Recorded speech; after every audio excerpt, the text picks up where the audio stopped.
ధన్యవాదాలు మేడం. మీరందరూ దయచేసి స్టేజ్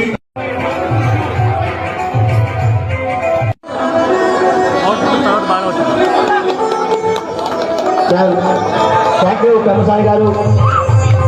గుంటూరు కథోలిక క్రైస్తవాశ్రమంలో వారికి సన్మానం చేయడం మాకు చాలా గర్వంగా ఉంది. ముఖ్యంగా ఈ స్కూలు నేను ఆడుకున్న నేల, చదువుకున్న పాఠశాల, నేను అక్షరం దిద్దింది ఇక్కడే, పుస్తకం పట్టుకున్నది ఇక్కడే.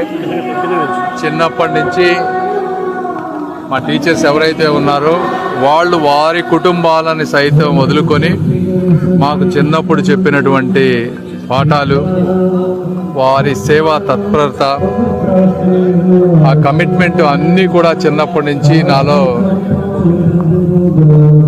ఇన్వాల్వ్ అయిపోయి ఉన్నాయి. అలాంటివన్నీ చూస్తూ పెరిగినటువంటి వ్యక్తిని నేను. వారు ఏ విధంగా అయితే నాకు స్వచ్ఛమైన సేవను అందించారో అదేవిధంగా నా వచ్చే 25-30 సంవత్సరాలు ప్రజలకి, అన్ని వర్గాల వారికి, అన్ని ప్రజలకి, ముఖ్యంగా కంబైన్డ్ గుంటూరు జిల్లా ప్రజలందరికీ, ఇంక్లూడింగ్ పల్నాడు జిల్లా వాళ్ళందరికీ నా శక్తి మేరకు సహాయం చేస్తానని తెలుపుకుంటూ, ఇలాంటి కార్యక్రమానికి నన్ను ఆహ్వానించినందుకు ఇంకొకసారి ధన్యవాదాలు తెలుపుకుంటూ, అందరినీ కలిసే అదృష్టం, భాగ్యం కలిసింది. వాళ్ళు చిన్నప్పటి నుంచి నా క్లాస్మేట్స్ కానీ ఇంకొకళ్ళు కానీ వాళ్ళు చూపించే అభిమానం ఇవన్నీ చూస్తూ ఉంటే చాలా ఆనందంగా ఉంది. Thank you. ఇప్పటి గ్రామస్తులు ఈరోజు మంచి కార్యక్రమం పెట్టారు. మమ్మల్ని అందరినీ కూడా పిలిచారు. కేంద్ర మంత్రి గారు కమసాని గారిని, మమ్మల్ని, అలాగే ఎమ్మెల్యే గారు అరవింద్ బాబు గారిని అందరూ కూడా పిలిచి మంచి కార్యక్రమం చేస్తూ ఉన్నారు. అలాగే రావిపాడి ప్రసిద్ధి చెందింది చర్చ్ అనేది 100 సంవత్సరాల పైగా ఉన్న పురాతన చర్చ్, కొత్త చర్చ్ కట్టబోతా ఉన్నారు. అన్ని సహాయ సహకారాలు మా వైపు నుంచి తప్పకుండా దానికి అందిస్తామని చెప్పి ముఖ్యంగా తెలియజేస్తూ, అలాగే ఈ సంవత్సరం ఏదైతే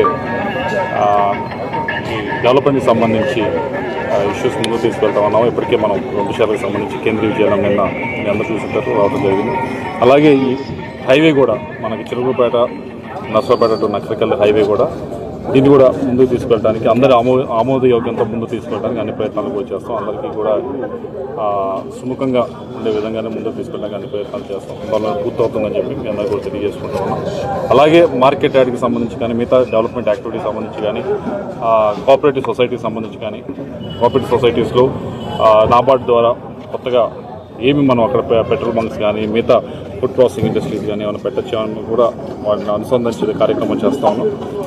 వీటన్నిటితో పాటుగా నర్సరావుపేట మరి ముఖ్యంగా టౌన్ ప్రజలందరినీ కోరేది ఒకటే, మీడియా ముఖ్యంగా మంచి స్కీమ్ ఒకటి కేంద్ర ప్రభుత్వం వైపు నుంచి లాంచ్ చేయడం జరిగింది. PM సూర్య గారు అని ప్రతి ఇంటిపైన కూడా ఏదైతే సోలార్ ప్యానల్స్ అనేది పెట్టే కార్యక్రమం లాంచ్ చేయడం జరిగింది. దాదాపుగా 78,000 రూపాయలు దాకా సబ్సిడీ ప్రతి ఒక్క ఇంటికి కూడా ఇచ్చే కార్యక్రమం అది. మీ అందరినీ కోరుతా ఉన్నాం, దయచేసి అప్లై చేయండి. అప్లై చేస్తే మీకు ఉపయోగం, రాష్ట్రానికి ఉపయోగం. ఏదైతే కరెంటు బిల్లు ఉన్నాయో కరెంటు బిల్లు కొద్దిగా తగ్గించే అవకాశం దాంట్లో ఉంటుంది. కాబట్టి మీడియా ముఖ్యంగా మీరు కూడా దయచేసి మీడియా వారు కూడా కొద్దిగా దాన్ని ప్రాచుర్యం చేయండి. కేవలం బ్రేకింగ్ న్యూస్లే కాకుండా అందరికి ఉపయోగపడే న్యూస్ కూడా వేస్తే వారి ప్రజలు కూడా కొద్దిగా రాష్ట్రానికి కూడా ఉపయోగపడుతుంది. దాన్ని చేయాలని